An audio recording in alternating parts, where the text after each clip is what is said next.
Je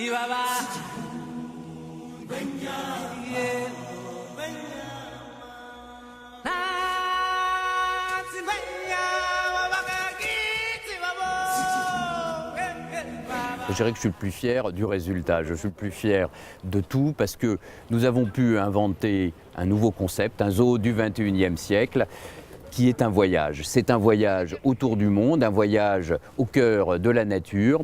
On doit oublier qu'on est à Paris et on est invité à ce voyage à travers le monde. Et je trouve que ça fonctionne bien et c'est sans doute ce dont je suis le plus fier.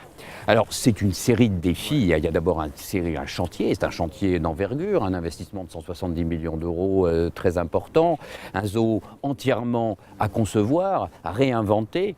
Premier défi c'était qu'est-ce que doit être un zoo au XXIe siècle? À l'heure actuelle, 80% de nos concitoyens vivent dans des villes, le lien avec la nature a tendance à se rompre et une des missions essentielles d'un lieu comme le parc zoologique de Paris, c'est de retisser ce lien avec la nature. C'est donc pour nous, ce n'est pas un parc d'attractions, c'est un lieu de diffusion d'une culture scientifique et naturaliste où on essaye de renouer le lien avec la nature, où on essaye de comprendre comment elle fonctionne, avec, je dirais pour nous, un objectif très clair c'est de mieux connaître la nature pour mieux la préserver.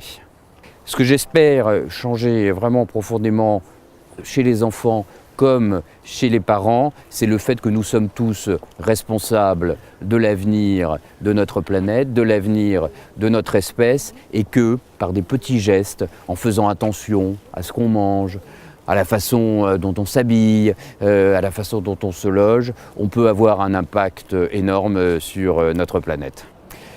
J'espère que des endroits comme ceux-ci ne seront pas, comment dirais-je, totalement les derniers sanctuaires où vivent des animaux, parce que le but ultime, c'est bien sûr de maintenir les animaux dans leur milieu naturel.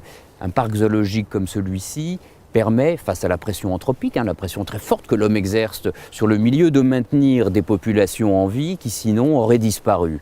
Certaines ont disparu de leur milieu naturel, d'autres sont extrêmement menacées. Ça permet de maintenir des populations en vie, mais le but c'est de les réintroduire dans la nature. Et pour cela, il faut qu'on puisse reconstituer des milieux dans lesquels elles puissent vivre, leur réapprendre à vivre dans la nature pour pouvoir les réintroduire ou renforcer des populations qui sont actuellement très affaiblies.